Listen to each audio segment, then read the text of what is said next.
කෙරවලේම තියෙන බුද්ධත්වයට පත්වීම. දැන් අපි එතෙන්ද ගිහලා පිළිම වහන්සේ වන්දනා කරනකොට අපිට පුළුවන් එතන බුද්ධ ප්‍රතිමා 5 නමක් වඳින්න. බලන්නකෝ මැද පිළිම වහන්සේට අමතරව උඩ සාන්ති තොරණේ වැඩ සිටිනවා බුදුවරු 4 නමක්. ඒ මහා භද්‍ර කල්පයේ තුල පහළ වෙච්ච බුදුවරු 4 නමයි මැද පිළිම වහන්සේ බුද්ධ ප්‍රතිමා 5 නමක්. ඊට බලන්නකෝ සිරත වටේ තියෙන නෙළුම් මල් 10ක්. කියන්නේ දසපාරමිතා දම් පුරලා බුද්ධත්වයට පත් වෙනවා. ඊට බලන්නකෝ මකර රූප 6ක් තියෙනවා. දැන් මකරගේ කටින් පිට වෙන්නේ ගින්දර කියලා අපි අහලා තියෙනවා. එයම් බලන්නකෝ එළියට එන්නේ සිංහියෙක්. සියලුම කෙලෙස් වලින් මිදිලා සම්මා සම්බුද්ධත්වයට පත් වෙලා භාවනා යෝගීව බලනවා තමන්ගේ මව් කොහෙද ඉන්නේ කියලා. එතකොට තමයි ගුහාව පේන්නේ. ඒතර වැඩ සිටින ආසනය තමයි සක්‍ර දෙවියන්ගේ ආයුධයක් තමයි වජිර සංකේතය කියන්නේ. වජිරාසනයක් මත තමයි වීරාසනෙන් වැඩ සිටින්නේ. බලන්නකෝ විද්දරාගර ගුහාව. බලන්න ගලේ ඉස්සල්ලාම උඩින් කාණුවක් හරනවා. ඒක තමයි කටාරම් කොටනවා. කියන්නේ වැහි කාලෙට උඩින් එන වතුර පාර ඇතුළටම වලක්කා ගන්න. බලන්නකොට ගල් කණු කොහෙන්වත් ගෙනාපු ගල් කණු නෙමෙයි. ඒ ගල් කණු මේකෙන්ම සකස් කරගෙන අඩි 16ක් කටුවෙන් මිටියෙන් ගුහාව හාරගෙන ගිහිල්ලා සිතුවම් වලින් අලංකාර කරලා තෞසිකා දිව්‍ය ලෝකයක් මවාපානවා. ඒතර ඒ පිළිම වහන්සේ තමයි පොළොන්නරුවේ තියෙන ලස්සනම පිළිම වහන්සේ. අපි ළඟ ඉඳන් බැලුවොත් බුදුන් ජීවමානව දකින්න වගේ දකින්න ඒ කලාකරුවන් නිර්මාණය කරලා තිනවා.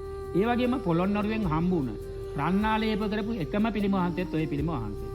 කාලිංග මාගලමියා විනාශ කරනකොට අපේ මුතුමෙත් එකතු වෙලා මේ ගල පස් දාලා වහනවා බේර ගන්න.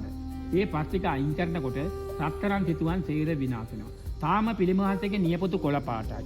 මොකද තඹ මිශ්‍ර කළා තමයි රන්නාලේප කරන්නේ. ඒ තඹ ගතිය තාම තියෙනවා. දෙපැත්තේ අයින් දෙක බැලුවොත් තාම පැරණි සිතුවම් අපිට දකින්න ලැබෙනවා. මුතු කුඩියක් යට දෙව්වරු දෙන්නේ දෙපැත්තෙන් පවන් සල්නවා. උඩ පැත්තෙන් දෙව්වරු දෙන්නෙක් වන්දනා කරනවා. විෂ්ණු බ්‍රහ්ම කියන දෙව්වරු දෙන්නා. මුතු කුඩියක් යට අසුන්ගෙන තමන්ගේ මව මාතෘ දිව්‍ය රාජ්‍යය ඇතුළේ සියලුම දෙවිවරුන්ට අභිධර්මයේ දේශනා කරන පිළිම වහන්සේ තමයි ඒ ගුහාව ඇතුළේ වැඩ සිටින්නේ. ඊට තියෙන සෙල්ලිපියක් අර ගලේ හතරස් කොටුවක් තියෙන්නේ. කියන්නේ එදා මේ වැඩ බිස්සුන් වහන්සේලා සංඝ ભેද ඇති කරගන්නවා නිකායවල වලට බෙදෙනවා. බුදුදහම පිරිහීගෙන යනවා. මහා පරක්කමර්තම මේවත් දකින්නවා. තවත් අවුරුදු 5000ක්වත් මේ ශාසනය ආරක්ෂා කරගන්න නම් මේකට වැඩපිළිවෙල සකස් කරගන්න ඕනේ. එවනම් දිඹුලාගල මහා කාශ්‍යපවන්දික සාකච්ඡා කරගෙන හදාගත්තු විනය නීතිමාලක් ඔය තියෙන්නේ. තුන් නිකායක් එක නිකායක් බට පත් කරනවා. ඒ නිකායවල තුන් තමයි අබේගිරිය ජේතවනේ මහා විහාරය. බලන්න හිටිපිලිම වහන්සේ අපට මේ වගේ පිළිම වහන්සේ නම කොහේවත් දකින්න වන්දනා කරගන්න ලැබෙන්නේ. හැබැයි මේ පිළිම වහන්සේට මත දෙකක් තියෙනවා. බෙල් මහත්තයා කියන්නේ ලංකාවේ පළවෙනි පුරාවිද්‍යා කොමසාරිස්තුමා. එතුමා කියනවා මේ බුදුහාමුදුරුවෝ පිරිනුවම් පාන නිසා ආනන්ද හාමුදුරුවෝ දුක් වෙනවා, වැළපෙනවා, ශෝක වෙනවා කියලා. හැබැයි එයාට ඒ මතේ ඉන්න හම්බ වෙන්නේ නැහැ. ගාල්ල දකුණු පළාතෙන් බිහි වෙන කෙනරත් පර්ණවිතාන සූරී අපේ ලංකාවේ සිංහල පළවෙනි පුරාවිද්‍යා කොමසාරිස්තුමා. එතුමා මේ පිළිම වහන්සේ ගැන හොඳට හොයලා බලලා කියනවා මේ ඉන්නේ ආනන්ද හාමුදුරුවෝ නෙමෙයි කියලා. මොකද ආනන්ද හාමුදුරුවෝ නම් කවදාක්වත් පත්මාසනයක් මත වැඩ සිටින්නේ නැහැ, නෙළුමක් මත. කම්පෙති බාණ්ඩකෝ ලම්බ කරන කම්පෙති රැලි සහිත කොණ්ඩ. ඒ වගේම බුදුන්ට අගෞරවයක් නිසා බුදුන්ගේ සිරසෙහෙලි ආනන්ද හාමුදුරුවෝ කවදාක්වත් වැඩ සිටින්නේ නැහැ. බුදුහාමුදුරුවෝ පිරිනුවම් පාන තුරු ආනන්ද හාමුදුරන්ට රාජ භවයක් ලබා ගන්න බැරි වුණා. සාමාන්‍යයෙන් හාමුදුරුවමක් පත්මාසනයක් මත වැඩ සිටින්නේ නැහැ. එහෙනම් මේ අපේ බුදුරජාණන් වහන්සේ අවසාන වතාවට ලෝකයේ දෙස බලන ආකාරය පිරිනුවම් පාන්න මොහොතයි තියෙන්නේ.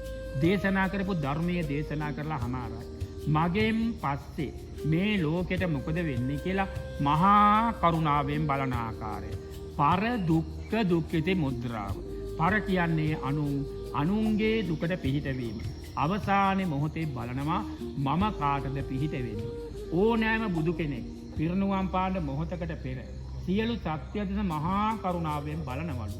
ඒ නිදහස් සිරියවෙන් තමයි මේ වැඩ සිටින්නේ. දකුණු පාදයට බර එනකොට එන හැඩ තමයි නිර්මාණය වෙන්නේ. අපට කිසිම තැනක වන්දනා කරගන්න නොලැබෙන දුර්ලභම පිළිමේ වහන්සේ තමයි මේ පිළිම වහන්සේ.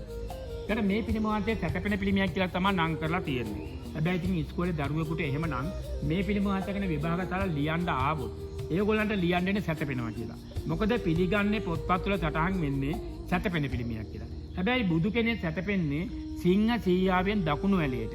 එවනම් බුදුන්ට කියලා නෑ අවසානයේ හුස්ම වේදනා ටික පෙන්눔 කරනවා. වන් සිරිපතුල පල්ලෙහාට යනවා. සිවුරු පොටේ මෙතනින් බිමට වැටෙනවා. අපට දකින්න ලැබෙනවා හිස් වෙච්ච පපුවා. පපුවයි බඩයි එක හා සමාන වෙනවා. උඩාට මැදින් නැමෙනවා. හම්පෙති කඩාගෙන හැලෙනවා. නෙත් දෙක අඩවන් වෙනවා. කොට්ටේ මේ පැත්තට පාත් වෙනවා. පිරිනුවම් පෑවට පස්සේ බර වැඩි. ගාන්න කම්බුලියට තියාගත්තු අතේ එළියට එනවා. බුදු කෙනෙක් ජීවමානව වැඩ සිටිනකොට මංගල ලක්ෂණ 216ක් තියෙනවා සිරිපතුල් වල. ඒවා තේරම ගිලිහිලා යනවා. සිරිපතුලේ නෙළුම් පත්මයක් විතරක් ඉතුරු වෙනවා. අපිට මේ පිළිම වහන්සේ සාධක ඇතුව පිරක දකින්න නම් අර අතෙන්ද කියලා බැලුවොත් පේනවා සිරිපතුල් නෙළුම් මල් දෙකක් පේනවා. අර සිවුරු පොට බිමට වැටෙනවා. වැඩි සිවුරු පොට නමනවා. අතින් නම් බැලුවොත් පපුව පැත්ත සම්පූර්ණ ඇතුළට යනවා. උඩට ගත්ත හුස්ම ටික හිර වෙච්ච ආකාරය ඉනේ බන්දපටිය පවා පේනවා. දැන් අපි බුදු කෙනෙක්ගේ මූණක් දකින්න සාන්ත දාන්ත මූණක්. හිත පිළිම වහන්සේ දිහා බලලා මේ පිළිම වහන්සේ දිහා බලනකොට අපිට ලොකු වෙනසක් පේනවා. කියන්නේ බුදුහාමුදුරන්ගේ අවුරුදු 80ක් වූ වයසත් අර බුදුහාමුදුරෝ ඌරු හතු බිම්මල් වෑංජනයක් සමග දානයක් වළඳලා බඩේමන කියලා අපි අහලා තියෙනවා. ඒ දේ තමයි මේ කලාකරුවා කලුගලක් කියන්නේ.